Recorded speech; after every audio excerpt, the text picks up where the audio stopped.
Hi there, I'm Amber Turrell, and I'm a fractional CMO who also works on SEO and GEO for my clients. And today I'm going to talk about getting cited by AI for affiliate. So if you're already in the world of affiliate marketing, you know that combining the two worlds together, GEO and affiliate, is a really strange thing, and we're in a strange place with it.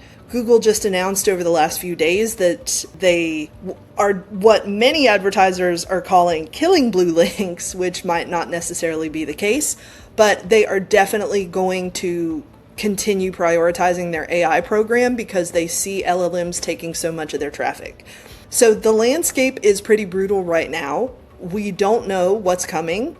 We don't really know all the way what's going on, and everyone's just kind of making their best guess as to where the technology is going to go. But there are things that we do know, and those things can help you as an affiliate marketer or a program manager for affiliate marketers make sure that your affiliates are doing what they need to do to get cited for you.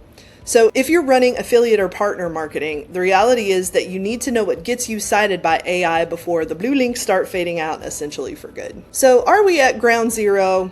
A little bit. The blue link era might be fading. Of course, that's not going to be an overnight fade. Google tells us that it's more of an eventuality. And that does change everything for a lot of us. The question now isn't just, can my content rank anymore? It is, will an AI engine actually go out and cite it? So we're in the very early days of AEO, or answer engine optimization. I'd say first, second year, although I know some people may argue with me there. And the problem with where we're at right now is that if you continue to wait to help your affiliates make their content ripe and ready for citations instead of just classic blue link growth, then you're going to be left behind pretty soon. The old model and the old way of doing this was search query, which you type in, then there's a page that looks relevant or a listing that looks relevant to what you searched for, and then you click it. The new model's really different. We have to create content that's structured, credible, and really easy for AI to cite. So Google tells us to go back to the EEAT model, that has been used for many years in marketing, which is experience, expertise, authority, and trust, making sure that your content demonstrates those four things. And there's a certain way that you can lay your pages out where it will make it a lot easier for you to be cited by LLMs or the soon-to-be new Gemini. And the first thing that you need to focus on is content structure. It's no longer optional. You used to be able to write about whatever you wanted to and free form in a page as long as your keyword proximity was there, as long as your headings were there, as long as Google could tell what you were talking about, as long as your metas were there. Your page could be a little bit bloated, right? But nowadays, structure is king. So you've got to have those clear headings that are organized, that are specific, because LLMs are going to be looking at your page the way that search engines were, with even a little less attention span. They're going to want to glaze over your content like a reader would and just browse it to see what the main points are. This is another reason why it's so incredibly important to put your answers first near the very top. You do not want to make a person or a machine dig for those answers anymore. You want to get what the page is about and what the heart of the matter is within the very first paragraph. You also want to make sure that everything in that page is consistent. So product names, specs, brand copy, all of those have to be aligned, and you don't want to send any mixed signals to the LLMs. And if you're going to use something like FAQs and tables, you'll certainly want to make sure that those are clean and well structured. Just a couple weeks ago, a lot of folks coming away from, I believe it was either a Google summit or a summit that Google was at, were talking about how we're accordioning FAQs a lot right now. So if there's like where you click on the arrows and the information for a frequently asked question pops down, they're telling us now not to hide the most important FAQ answers behind an accordion, and to make sure that search engines can easily see those. And the same is really true for any kind of comparison tables, like in an article where you're comparing your service or your features with the competitors. Now, LLMs don't just necessarily favor clean structure. They also want to look at content that's current. And one good way to get around this is to make sure that any edits that you make to the page or editing notes are at the very top of the page with the latest facts, numbers, information that you want to talk about. If your page is already well organized, this is just a boost and this is just a bonus. It lets the LLM know that you're a credible source of information because you continuously update that content with something fresh they can look for. So setting a refresh schedule for your best publisher pages makes sense. And giving your affiliates a guide with all this in there actually makes sense. And don't just regurgitate the information. Give them actual examples with your own content. Let them know that if they have a new take on a product and they've updated the information in the page, to put that first. Let them know that citations favor the main summary of what the page is about in the very first paragraph. And you might think to yourself, well, most of the time you put the summary in the very first paragraph, sometimes the first sentence, right? Well, let me tell you, remember those recipe blogs that are so annoying, like the food blogs that will tell you all about the family history in Italy and how the recipe came to be? Like, nobody cares, they just want the recipe. And over time, Google started to penalize those sites, and they would have to put a button to go straight down to the recipe, or they would start losing readers and people would start to get annoyed. So you'll want to have your affiliates structuring their pages in a way that's not just pleasing to LLMs, but that keeps people on them as well. And a lot of times you'll find the two things, or the things that keep people on a page, will keep LLMs engaged as well. So a lot of people are ignoring all this kind of advice because they're saying, well, just because a page ranks now doesn't mean that it's going to keep ranking. But AEO, it's a new era. Nobody gets to coast, and we all have to make sure that our pages are citation worthy. So the page first model's done now. Pick a query, build a page. We're actually done. We're now in the era of citations. So in old SEO, we would go back to this kind of model that we talked about a second ago, but now we're talking about answer first. You want to structure for trust. You want to lead with answers. What is the page about? What is your product about? What is the claim? When you make a claim, you want to support it, and you want to build for citations. So blue links ruled, and they still rule, especially in Google, but the reason Google is making these changes is because these LLMs are creeping up on their traffic share, and they want to make sure that they stay in the game. So better raw material makes for a better outcome. So as an affiliate manager or someone who's working with affiliates or an affiliate yourself, make sure that your pages have that tiered information architecture. So would your English teacher in 7th grade love this page because they know what it's about? The point is very clear, and it's well cited, it's well supported.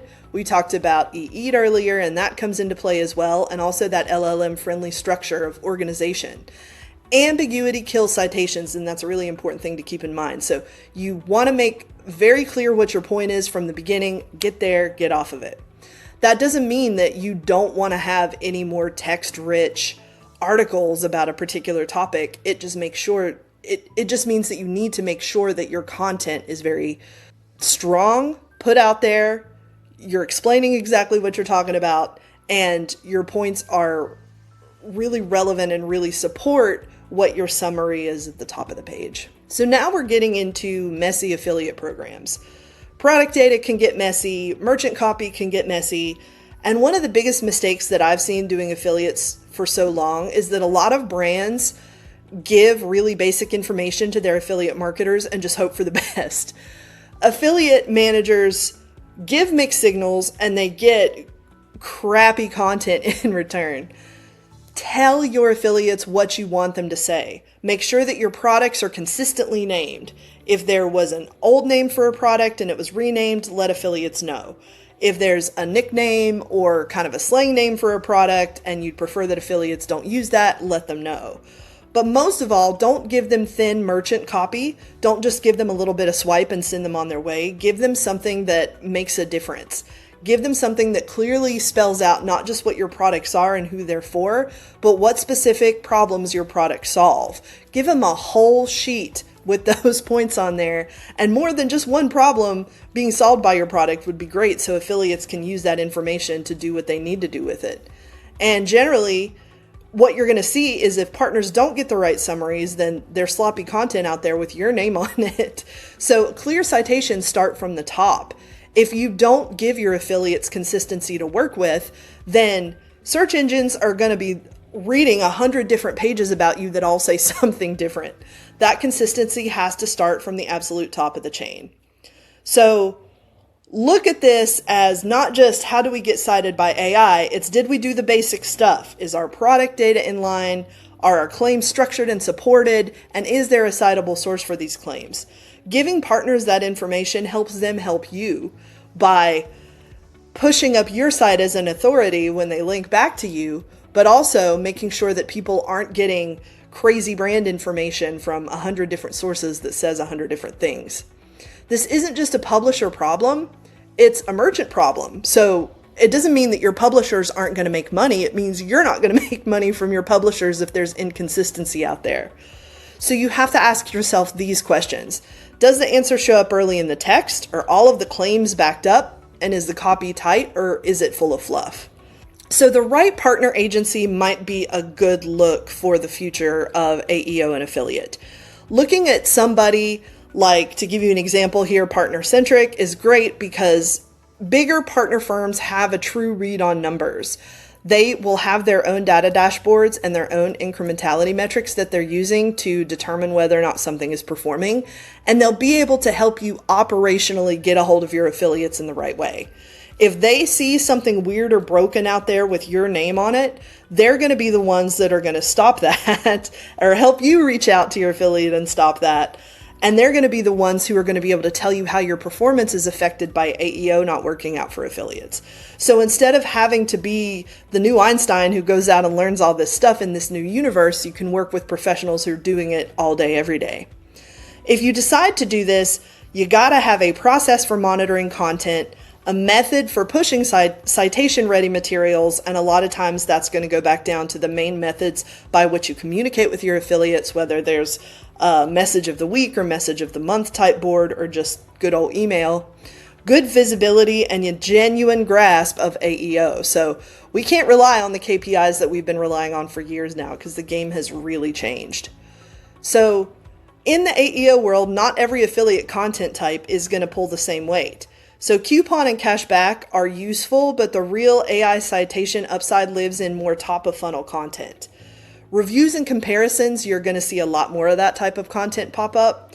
And that's a quick win for LLMs because they can look at those types of tables and get a lot of inference about who you are, who your competitor is, and where those feature sets differ. And then, of course, informational content. So you're going to see guides, explainers like this one. You're going to see infographics start making the rounds because they're really strong citation bets that let those LLMs know what to look for. So don't get left behind. The move away from blue links, it's coming, it's already happening. And if you're treating AEO like a fad that's just going to go away, it's not. It's time to really start thinking about program management and making sure that your partners are good ambassadors of your program. So audit your program and make sure that you're sending partners clean, accountable, ready data. Raise your content standards. No slop, nothing weird, just the standards that you put out, just the verbiage that you put out. And you want your affiliates to have their own take on things and to create their own unique content all day. You don't just want them to put out your duplicate content because that's going to cause another type of problem. But we have to raise the bar a little bit and make sure that what they're putting out there meets your quality standards and also meets the page structure standards around what we expect with AEO and with this new era of SEO. Get serious about ops. Bring in a partner if you need someone to help you communicate those guidelines clearly to affiliates and make sure that they're enforced. And the bottom line, most affiliate content doesn't miss citations because it's wrong. It's because the standards are weak and there's nobody who really knows what's going on at the top enforcing them. So I encourage you to be that person who knows what's going on in your affiliate program and make those changes happen.